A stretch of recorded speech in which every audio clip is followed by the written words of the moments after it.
Hi there, everyone, and welcome to Paper Wishes Weekly Webisodes. I'm Sara Newman, and I'm so happy you're joining me for this episode of Saturday with Sara. Today I'm excited to show you a festive new collection from our friends at 49 and Market called Mistletoe and Memories. We have a set of laser cut elements and a pack of matching ephemera die cut pieces to go along. These two collections have classic festive motifs and they're just so cheerful and fun to use. I can't wait to show you. So let's take a closer look and we can begin with our laser cut elements here. Now this pack contains 4 sheets with 157 pieces, and you can see the elements here on the front of the package, but we can also take a look and see just how beautiful those designs are. Now these elements are all perforated, so they'll come right out of that backing sheet, and then you can use them either with an adhesive or even some foam tape to adhere them to your projects.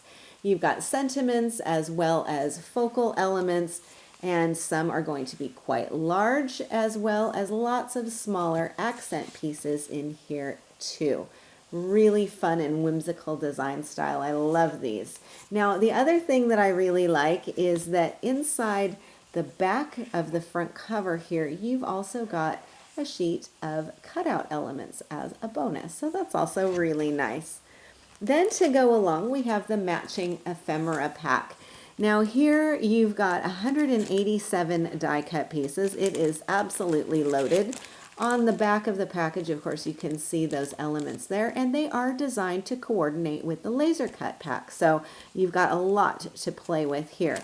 Now I know that that can be difficult to see, so I've pulled out just a small sampling of those 187 pieces just so that you can see the beautiful design style, the illustration style, and that you've got lots of elements that are not only black and white, but also full color, some large and some small accent pieces to go along. So as you can see, we have got a lot of really fun and fabulous embellishments to play with today. I'm so glad that you're here, and I'm really excited to explore the creative possibilities with you. So come play with us. As you can see, this card hasn't quite been put together yet, but there were so many fun elements in this collection, and I thought we could take a look at creating a quick and easy card together. So first, I'm starting with some of these ephemera pieces, and I really like some of these larger elements which can be used to create a scene. So I've got the fireplace, and then I've got the logs and the fire here. I've got a garland for the top of the mantle, and then also a sentiment here. Now my card base measures 5 by 6.5 inches, which means that even if I'm not using any of these other elements, that if I just simply put down that fireplace and the fire, I've got a really nice scene ready to go. But I was looking at my various patterned papers to see what I had in my stash, and I found this really beautiful design. Now this is from the Christmas Cardinals 12 by 12 paper pack. It's this design here, so you can see the swatches that are included in this 12 by 12 collection. And this just worked really nicely to create a nice soft background here for my focal piece. So I've trimmed this down slightly smaller than the front of my card, and then I inked around the outside edges using the Velvet Fawn ink pad. So that's going to give me a little bit of contrast here going around the outer edges, and then I've still got that white border going around here too. So what I can do is simply position this down and build around here. But I also wanted some contrast to these beautiful soft neutral browns. And so I thought, let's bring in some red and green kind of traditional plaid colors in here. Now this is one of the cutouts from the Christmas Floral Plaids, also 12 by 12 collection. And you can see the swatch sheet here. So all you need to do is grab your paper trimmer and you can cut those elements apart, and they make really nicely sized focal areas for your card front. So here I can simply position my fireplace down and then also my fire down here at the bottom. Now I can also decide if I want to keep this top piece up here, or if I wanted to trim that off and just take advantage of the plaid around the bottom and the sides here. So that's another idea. And then I'm going to bring in my garland and pop this up here at the top. I've got the sentiment here that I can simply position down like so. Got all of those elements ready to go. And then up at the top, I have some candles that I can tuck in here. I've got 3 of them, so our rule of uneven numbers. I'll put 2 toward one side and then a 3rd over here, and then just simply glue those straight down. Now on my fire and my fireplace, I've got some foam tape on the back of each of those. So again, to create some dimension in here as well. And then there we go. I've got a quick and easy card ready to decorate for the inside. Now for the inside, I've kept things very simple and just used one of the large pieces here. This is all one piece with the tree and the star on top. Simply glued that right down there and added a sentiment at the bottom. So as you can see, these elements really do come together beautifully. And I do really like having access to some of those scene setting pieces. Here's another one too with the door. Now this piece has the door that could be either closed or open, and you could also add on here perhaps one of the wreath elements that can go as well. So again, plenty of options to work with, whether you've got large or small or a combination of pieces to go together. This card is another quick and easy combination with layered ephemera pieces, and I'm combining the die cuts and the ephemera with layers of foam tape. So if I angle this, I think you can see that depth and dimension there. And I've got some more dimension here with this white vellum, which is also adding a little bit of softness to the overall design. So I've started by first covering my card base with solid green cardstock. Now this comes from the Christmas Floral Plaids cardstock pack. This is the green that I'm using, and I've also got some red here on the front of my card, and that red is also from this same collection. So these all measure 12 by 12. This is just the palette sheet or the swatch sheet for you to see. And these colors just work beautifully with the ephemera pieces in today's collection. They also work really nicely with the plaid paper that I'm using here. This is from the Christmas Floral Plaids paper collection. And when I was layering my die cut pieces here onto the plaid design, I realized I wanted to soften the contrast between the pattern paper and the die cuts. So that's why I've got this bit of vellum here. And I thought we could take a look. Here's some of that gorgeous plaid design, the same one that I'm using here on the front of my card. And when I take a piece, for example, of this foliage, I think you can see it kind of fights in with that plaid design there. It makes it tricky to concentrate on either one of those designs. And even though I've got elements that have a nice white frame around the outside edge, I think it is still a little bit hard to see those ephemera pieces and make them stand out. So this is where plain white vellum really comes in handy, just for softening that background and of course adding in another layer. So if I then come back with my foliage, you can see how that really stands out, but it doesn't lose any of that beautiful plaid design. So if you take a look at those 3 elements, and I think you'll notice that there is a big difference between having that softness of the white vellum versus having the designs kind of competing with the background paper. So when I've used my vellum, I've simply trimmed it down smaller than my plaid, which means that I'm still getting some of that plaid showing around the outside edge there too. And it does create a really nice place for all of my ephemera elements. So on top of that vellum, I have the 3 Christmas tree ornaments, I have the pine bows, plus I have the layered meet and mingle sentiment, and then the Christmas laser cut piece here.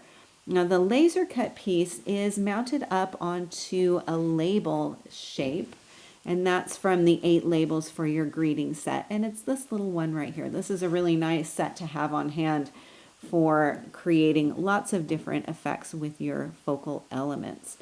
So I've got that popped up here. That's on some foam tape. So is the Meet and Mingle. So are the pine bows here. The only things that are glued straight down onto the vellum are the ornaments, as well as this little cute little gingerbread man who's kind of peeking out from behind the pine bows. Everything else is up on some foam tape. Now, when working with vellum, of course, because it is translucent, you can see my hand through here, a lot of people wonder what kind of adhesive to use and how to glue it down so that the glue doesn't show through. So my advice is to create your scene or your focal element on the vellum before gluing the vellum down to the front of your card. So attach all of your elements to the vellum, flip it over, and then position your adhesive behind where these elements are. You can use whatever adhesive you like, whether that's a glue stick or double-sided tape, and then position it down onto your surface and everything will be held in place and nothing will show. But you can have some open areas like this piece up here. No problem, everything will stay nicely secured in place. So in addition to my cute little gingerbread man, I also have a heart element here. And this is one thing I really love about 49 and Market's ephemera and die cut collections. You have the larger elements like we saw in our first card, but you also have a lot of really sweet accents just to tuck in here and there. Then for the inside of my card, I have a cutout pattern piece from the Christmas Floral Plaids collection. And I think it creates a really nice stage for this beautiful snowman laser cut, along with the very merry laser cut element that just goes right across diagonally. Here's another fun way to layer some of these ephemera pieces to create a focal. So here I'm starting with 3 of the poinsettia die cuts, and I've accented them with some pine bows and a portion of a laser cut border that I've snipped apart. So I wanted to show you on the backing sheet, this is where that border used to be. You can see how long it was. You can use it all as a border, and I've used a portion of it right on the inside of my card. So it's going all the way across the inside here. But then I thought these little tiny pieces just snipped off of that large border would make really pretty accents in among my floral focal here on the front of my card. So I've got those just snipped apart and tucked underneath. Everything else here is glued and foam taped onto a white straight edged rectangle. And this rectangle is from the 12 rectangle and scalloped cutting die set, one of my favorites. And then it's mounted onto a nested scalloped rectangle and then a straight edge rectangle there. This rectangle is popped up on some foam tape. So again, some more dimension there. Now the pine bows come as black and white elements, as we saw with our last card. You can use them as is.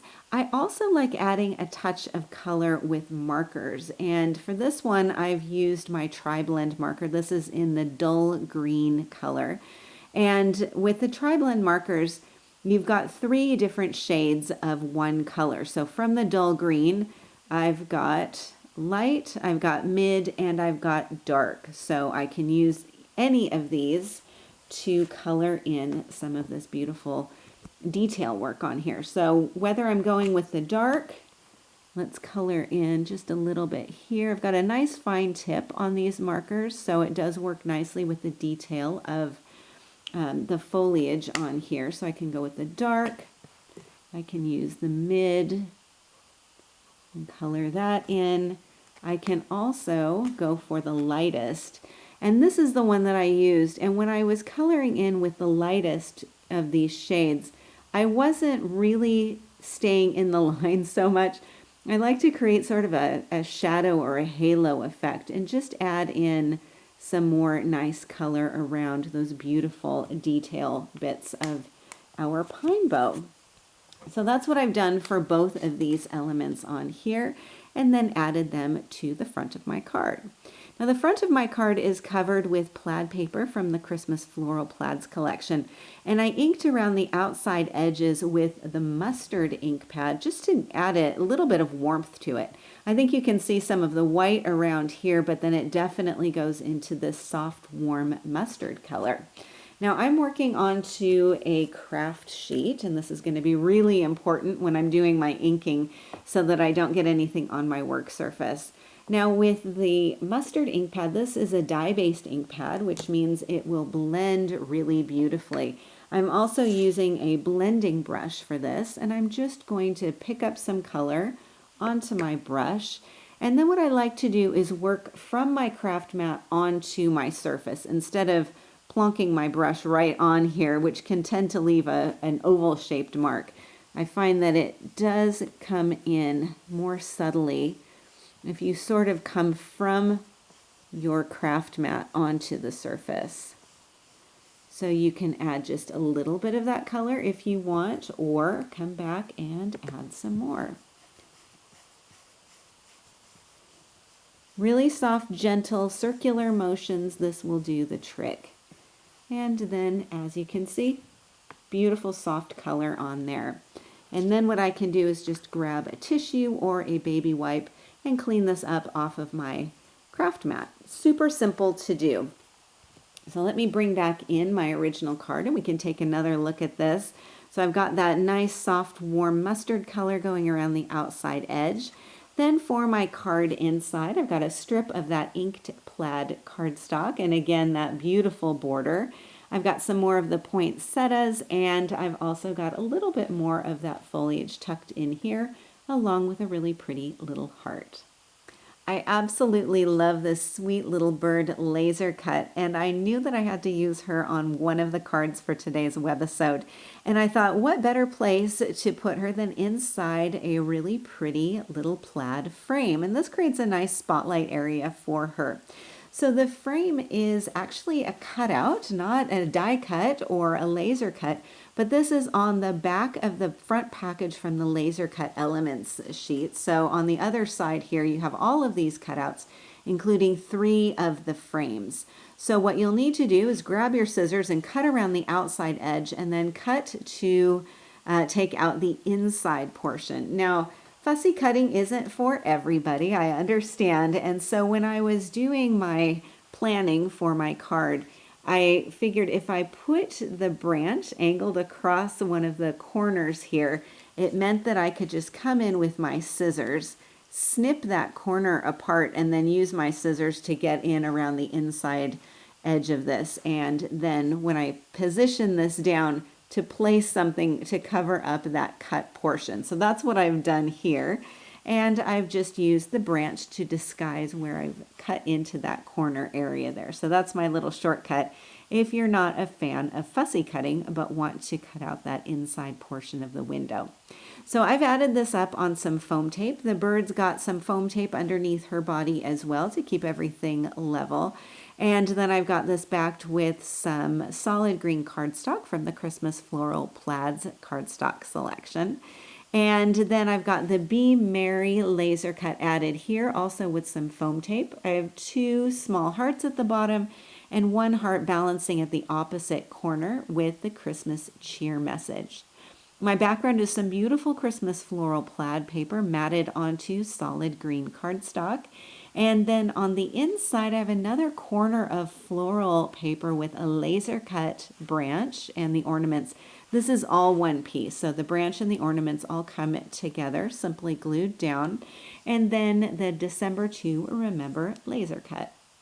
Our final card is a circle stand-up design, which is so much fun to make and also makes a really fun card to display. Here's the front of my card, here is the back, and here I think you can see the stand-up portion of this. It's just a lot of fun to make and I think also fun to receive. And super simple to do too. Of course, I'm working with a die, the Circle Stand-Up Card Cutting Die Set. And what I like about this, now I'm making a Christmas card for my design, but on the front of the package, you can see a happy birthday card, happy birthday friend. And what's really nice also in this collection, you've not only got your parts and pieces to create the card format, you've also got some additional bonus dies. So you've got the word friend, you have a couple of balloons on here, and then you also have the words happy and birthday. So you can create a birthday card design like they've got here or a friend themed card. Now, the elements that you see on the front are what's included in the pack. And when I flip this over, you'll see we've got some written instructions. Up here, you've also got your folding and assembly diagram. Where you see the red indicated on here is where we suggest you use extra sticky tape. That's just going to give you a little bit more security on the very important the stand portion on here that's going to hold everything together. All right, let's take a look at how to put this together. I'm going to start with the card base. And I've got just a craft cardstock folded scored card base here. And I've got the fold positioned up here at the top. I'm going to take my card base and place it on here, aligning these two small pieces, the two small areas of the base, with the fold of my card. I'm going to scoot it off to one side and then use my low tack tape to secure that in place, run it through my die cutting machine, and I will have a piece that looks like this, kind of like an apron. And when you open it up, you'll have a circle cut out of the inside. Then from here, what I like to do is add in my stand. In the stand, once you die cut that, you'll need to score it up. So folding on those score lines, you'll have a mountain fold and then two valley folds. So if you score those up, and then on each of these short tabs, this is where you're going to bring in your extra sticky tape. Put a little bit here on this side and a little bit on this side, and then open up your card, remove one of the liners, position it down at the bottom of your card, remove the liner from this, and then carefully fold this up, and you will have that secured in place like so. And this is going to be your stand. So from here, you've got your base, you've got your stand, and then all you need to do is add your focal piece. So you've got the donut, which is giving you that thick line, and then you've got your inner circle, which fits right inside the donut. So if you glue that right on top, then you can position this here on the front of your card, like so. Now you can decorate the back of your card too, and if you choose to do that, what I'd suggest you do is die cut another donut and glue it to the other side so that it will show from both sides of your finished card. And then you can decorate from here. And that's what I've done for the front of my card and then for the back as well. So I'm using pattern paper from the Christmas Cardinals paper collection for both the front and the back. And then I've die cut the donut from red cardstock and the circle from white for the front. And then I've got patterned paper on the back. And I've accented around the circle with some of the pine boughs and the foliage and some other elements here too. Some of the laser cut ephemera piece, and then the gingerbread man. Lots of elements popped up with some foam tape, as you can imagine. And my hot cocoa mug is also popped up with some foam tape too. Then I've got a sweet little banner going across here and a couple of hearts. Then for the back of my card, I've got two more of those mugs and a laser cut sentiment. And this is our final project of the day today. So a big thank you to you for joining me here today. And a big thank you to our friends at 49 and Market for yet another beautiful collection, one that has been so much fun to create with. We're really happy that you are here today, and we are so happy that you're a part of our Paper Wishes family. Do feel free to leave a comment. We love to hear what you think. Each item can be purchased separately, and you can see them below. We've also bundled them into a creative money saver just for you. So for the money saver, just see this webisode on paperwishes.com. And if you're watching us on YouTube, have a look in the description box below this video. You'll find a link that will take you to our Paper Wishes webisodes page, and you can see everything I just mentioned. If you enjoyed our video today, we'd really appreciate a thumbs up. It helps people to find our channel. And don't forget to subscribe. We create 3 to 5 videos each week, so there's always something fun to inspire your creative spirit.